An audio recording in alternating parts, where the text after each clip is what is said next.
नमस्कार। अपना डॉक्टर अपने आप आयुर्वेद विज्ञान ऋषि भागवत ने 7,000 सूत्रों का वर्णन किया और सारे के सारे जितनी भी बीमारी है वो 3 सूत्रों में रख दी। वात पित्त कफ। कल हमने बात की थी वात रोग पर। 72 प्रकार की बीमारी जो है वो वात रोग से होती है और 55 बीमारी पित्त रोग से है। आज बात करते हैं पित्त के रोगों के लिए। पित्त से ही खट्टी डकार आती है। पित्त रोग से, पित्त रोग में छाती में जलन होती है। पित्त रोग से ही कैंसर होता है, एसिडिटी की मात्रा बढ़ती है। तो 55 बीमारी पित्त रोग से होती है। चलिए पित्त रोग पे बात करते हैं। शरीर पित्त दोष, शरीर में जलन, कहीं भी शरीर में जलन होती है, आंखों में जलन होती है, पैरों में जलन होती है, पेशेंट कहता है कि शरीर में जलन हो रही है, उसका कारण पित्त दोष है। उसका कारण क्या है पित्त दोष का? गरम मसाले, लाल मिर्च, चीनी और नमक, मांस, मीट और अंडा मछली का प्रयोग करने से पित्त दोष बढ़ता है। 24 घंटों में पक्व आहार लेना और अपक्व आहार न लेना ये पित्त दोष बढ़ने का कारण है। और एक कारण और भी है, जो क्रोध करते हैं, क्रोध करने का कारण भी पित्त दोष बढ़ता है। क्रोध करने के कारण नहीं अलग से टॉक्सिन पैदा हो जाएंगे। किसी की मृत्यु होती है तो पहले वेदांता खाना छोड़ देते थे लोग, अब मौत हो गई है, खाना खा लिया तो उससे गलत प्रकार के टॉक्सिन पैदा होते हैं और उससे जो है बीमारियां पैदा होती हैं।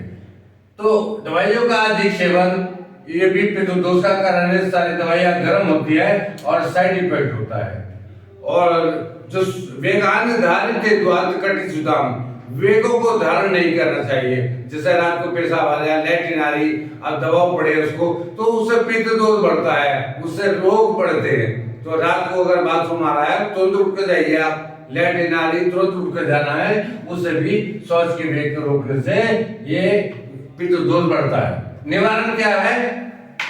अगर आपका फटे दूध का पानी, हमारा प्रिंटर किसी कंपनी का प्रिंटर प्रचार करना नहीं है, हमारा तो आपको शोध करना है। बिना दवाई के हम कैसे सोच रहे हैं? तो आप फटे दूध का पानी लीजिए, इससे पित्त दोष का शांत होगा।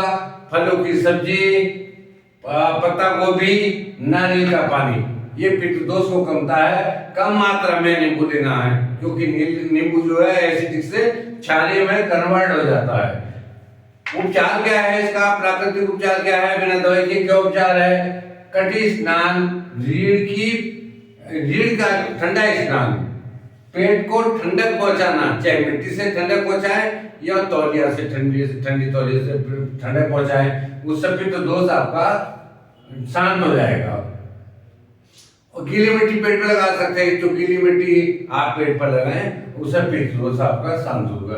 गीली तौलिया से आप पोछा घुमाएं पेट के ऊपर 16 बार, उससे आपका पित्त दोष शांत होता है। अगर गहरी नींद आती है आपकी तो पित्त दोष अपने आप शांत हो जाएगा। अगर आपको नींद आ रही है पूर्ण तरीके से तो आपका पित्त दोष शांत हो जाएगा। किसी दवाई की खाने की कोई आवश्यकता नहीं है। इसके लिए व्यायाम थोड़ा सा करें, क्योंकि वही जाएगी शीतकालीन प्राणायाम और अनुलोम विलोम इसके लिए अति उत्तम है। बाएं सुर से श्वास ले, चंद्रवेदी प्राणायाम, बाएं सुर से श्वास ले, दाएं से निकालते हैं, बाएं से ले और दाएं से निकालते हैं। इस प्रकार से जो है हम पित्त दोष का बिना दवाइयों से शमन कर सकते हैं। तो आज का जो हमारा 55 बीमारी होती है पित्त दोष से, इससे कैंसर भी होता है। तो लीवर की बीमारी, सारी बीमारी होती है पित्त दोष है। तो 55 बीमारी आप शांत कर लेंगे बिना किसी दवाई के। तो आइए प्राकृतिक चिकित्सा की तरफ बढ़िए, स्वस्थ रहिए। हम स्वस्थ होने का वादा करते हैं। बहुत बहुत धन्यवाद। नमस्कार।